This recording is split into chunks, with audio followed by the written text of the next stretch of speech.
Hey, my name is Quan Brown. I'm from Fort Myers, Florida, and I am a second year here at James River College. Growing up, it wasn't really easy. My mom was a single mom, and she raised 4 kids by herself. And as a kid, I thought I had so much, but in reality, I had so little. As I started to grow up, because I was the oldest, I started to see different things. Like we couldn't eat breakfast, lunch, and dinner because we had to save it for future meals. And through all this, my mom still was joyful. My mom still was happy.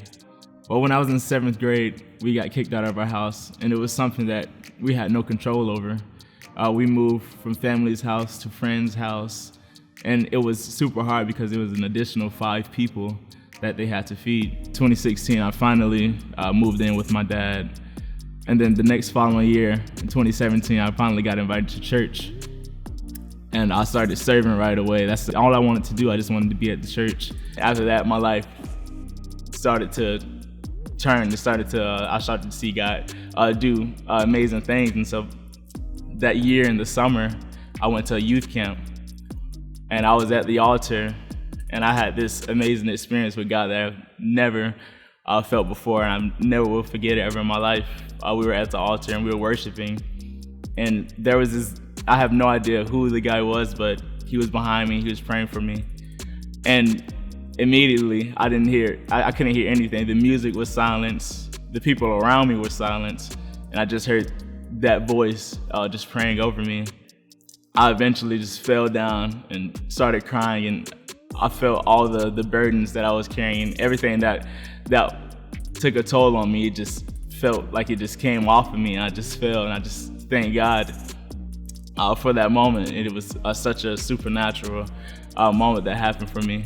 Our football season was ending, and this moment that I had with God, this supernatural moment, it followed me until the end of the season was over. And I told my coach that I don't want to talk to any college recruiters, that you can just keep all of it. And I felt the call of the Lord on me to put it aside, and that's what I did.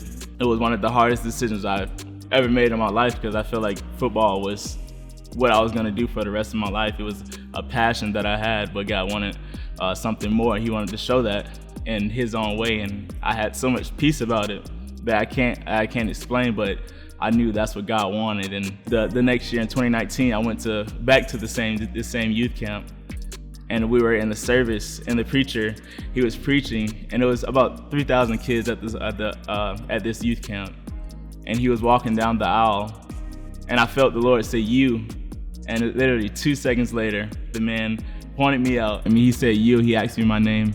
I told him my name, and he said that the Lord has an amazing call over your life, and He wants to use you to go out and do His work, to go out and preach, however it may look.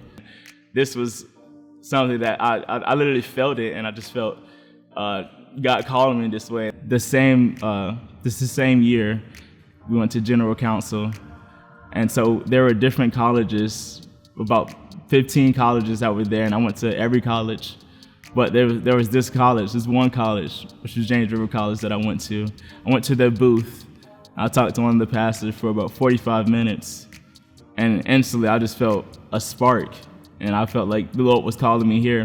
And so I left with a huge smile on my face, and I was like, okay, I feel like this was God's calling me. It was 2 weeks before the school started. I took a week to pray about it, and I just felt a peace, and He eventually just told me just to go. There was so many different signs, and so I applied to the school and got accepted, but there was still a week left. It was just a week of, okay, God, if You have called me here, how am I gonna pay for it? I don't want to feel like a failure because I didn't have the finances to do it. As I was doing the sauces on my last day of work, I picked up one of the sauces, and it left a cross on this plastic sheet, and it was just the Lord telling me, okay, Quan, I got you. You don't have to worry about anything. Just go and be obedient to me. And that's what I did. I bought my ticket. I came up here not knowing anyone, by myself, didn't come on a visit, but I obeyed God and just went. And as soon as I got here, I felt like I was at home. I felt like I had a family here, and it was something that if you were to come here, you would feel exactly the same thing what I have felt. But with everything that I've been through, I never would have thought that I would be in this position right now. I never would have thought that the Lord would have blessed me if I would never took that step of faith. The Lord wouldn't have shown his glory through me. And now that I get to tell this story to you.